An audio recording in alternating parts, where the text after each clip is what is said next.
Hey guys, so this video is going to be my little rant on the debate last night. The debate was on foreign policy and there were a zillion and one things that I saw that pissed me off that I could talk about, but I'm going to try to keep it to just a few main points so that this video doesn't last forever. The first thing that Romney said that really got underneath my skin was, he said that we don't go in and oppress other countries, and I think the exact quote was something like, we freed other nations from dictators.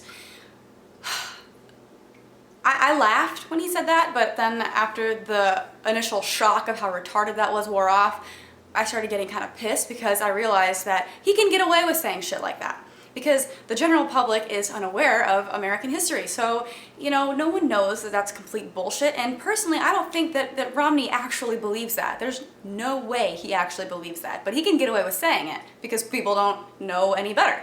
So he says that we freed other nations from dictators, and you know, at home people are probably like, yeah, America, we go in and we help other countries and we're just the greatest thing fucking ever.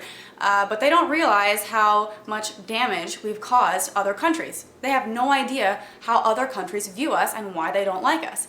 And that's the first thing I want to talk about. I'm going to kind of explain a few things that we've kind of done in the past that maybe piss some other countries off, maybe, I don't know. I mean, the overall policy of America has been to go in and help when convenient at minimal cost to ourselves, simultaneously while pursuing our own economic and military imperialism. I mean, we will go into another country and overthrow their popularly elected leader so that we can gain some kind of economic foothold in that country. America does not care about the people of that other country. We care about our interests. So anyways, we go in there, we throw out their popularly elected leader, we put in our own dictator, and mind you, I'm not even talking about corrupt dictators that we've supported, I'm talking about dictators that we physically have put into power.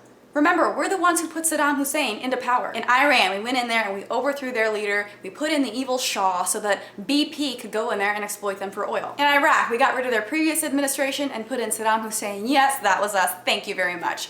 We put in Saddam Hussein because we made a deal with him. We had a mutual enemy in Iran and we said, hey Saddam, we give you weapons, you fight Iran, good for us. In return, you siphon a little bit more oil off to us. You're more accepting of us taking your oil.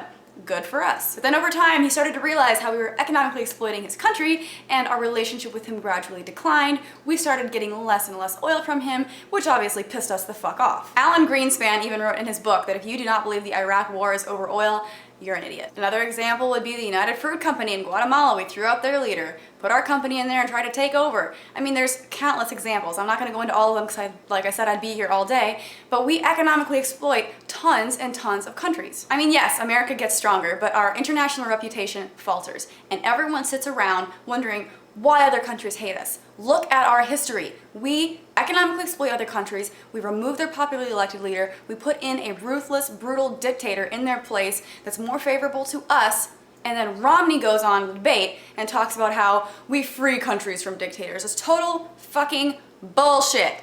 And another really major issue I had with this debate, and this may seem unpatriotic again to some people, but Romney in his closing statement mentioned twice how this nation is the hope of the earth.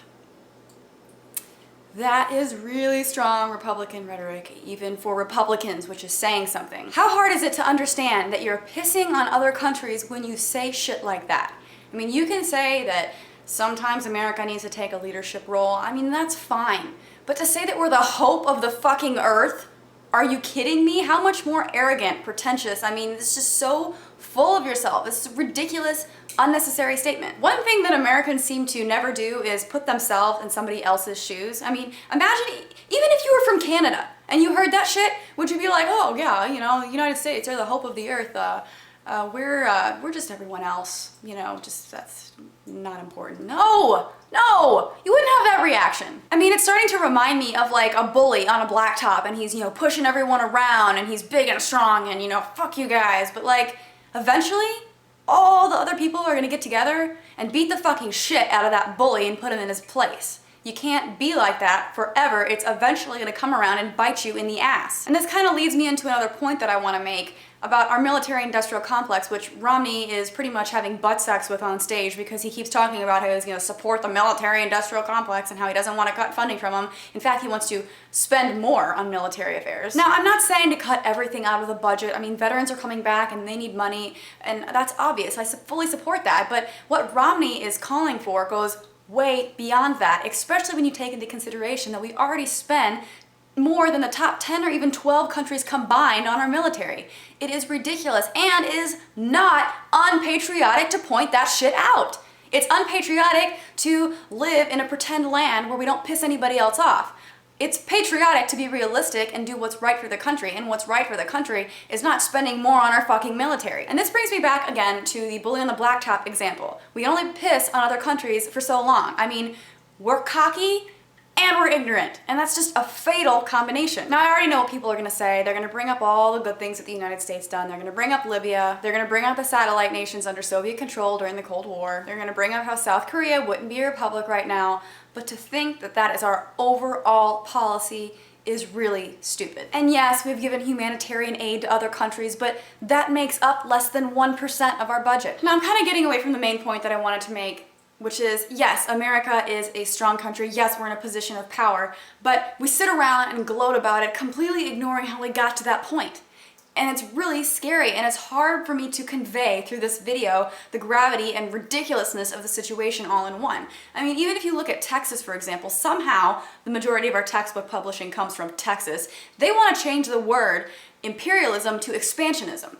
That's how ridiculous things have gotten. And when you take that into consideration, you have to realize that they don't want people to be educated. They don't want us to know what the fuck is going on. They count on it. They count on us being stupid. Romney counts on you being stupid, otherwise he wouldn't make retarded comments like that. He knows you're not gonna know what he's talking about. He's gonna say whatever he wants and you're gonna be like, yeah, America, we're number fucking one. Patriotism for the win. And everybody's gonna step back and look at Romney like he's like this amazing super patriot because he says shit like, we liberate other countries from oppressive dictators and we're the hope of the earth. Not to mention, if you look at quality of life, America does not rank even close to number one. We don't rank number one on a lot of things, and I'll put a link in the description. It's a wiki link somebody sent me of how exactly we're not number one in a lot of areas. But this is the inherent problem. Why does it have to be a whose dick is bigger competition? We can only be the bully on the blacktop for so long before somebody somewhere comes along and puts us all in our fucking place. So that's my rant on the debate. That's my rant on a lot of topics that I think are gonna be relevant to this country for a long time, because I don't think people are gonna learn their lesson until something fucking catastrophic happens. So that's my take on it. Let me know what you guys think. Like this video and subscribe to my channel if you haven't already, and I will see you guys next week. Thanks for watching. Bye.